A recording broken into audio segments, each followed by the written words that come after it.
Mr. Brindisi, you will be the first one to offer a response to this question from Thomas Fleming. Mr. Brindisi, family farms have been pummeled with factors outside of their control for the past year, on top of dealing with farm stress. A January study by the CDC found that farmers are the most likely to die by suicide in comparison to any other vocation. And as of last month, the Farm Aid Crisis Hotline has seen a 27% increase in calls in 2020. Is family farmers' mental health an issue that should be addressed by the federal government? And if so, how would you address it? Absolutely. In fact, the CDC reports that the suicide rate in rural communities is 45% higher than it is in urban areas. One of the reasons I wanted to serve on the Agriculture Committee is so I could actually be a voice for upstate farmers down in Washington. And I've been working on legislation with Congressman Katko, my Republican colleague from Syracuse, as well as Senators Grassley and Tester in the Senate, a rural mental health bill which would provide training for USDA workers and be able to provide for a public awareness campaign to help break down the stigma around mental health. I had a roundtable here back in the district with farmers and heard some stories that should all give us pause. We have to address mental health concerns in rural areas. Right now, farmers are undergoing a very difficult time because of the economics surrounding COVID, because of other issues, lack of health care in rural areas. So we have to address this at the federal level. I'm working on legislation which has actually passed both houses already as part of the defense authorization, and hopefully will get signed into law. Thank you, Mr. Brindisi. Ms. Tenney, your 1-minute response, please.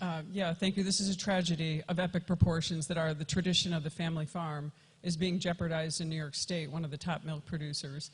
I have family members who are both in dairy and in beef cattle who now are not able to do those operations because of the ridiculously burdensome costs that have been placed on them from the terrible votes coming out of Albany, which my opponent has voted for in his record before he got into Congress. And let's look at a guy that's actually on the Ag Committee who says he's working on all these bills. Again, what has he gotten passed? I voted with to vote for the UMCA, which helped our farmers. It helped a little bit with some of the tariffs that were coming in, and brought some money to our farmers.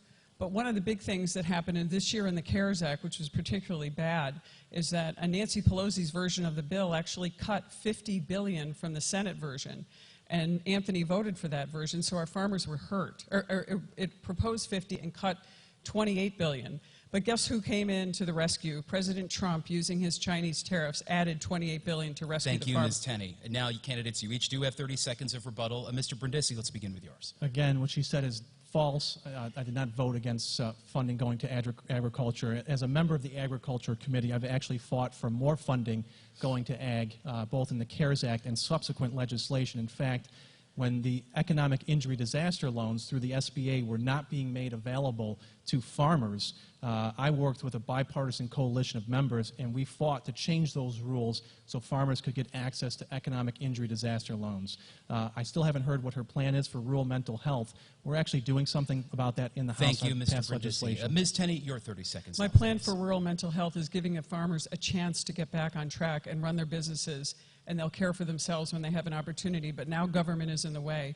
The state government has hurt them and devastated them. The federal government has devastated them. So when you listen to Mr. Brindisi's talk and plans, you hear, I fought, I proposed. He didn't vote for or get anything for them. I actually voted and passed bills that helped our farmers. And yes, he did take $28 billion away from our Ag Committee, our farmers and our ranchers and our crop farmers. He did do that in the CARES Act that he voted for.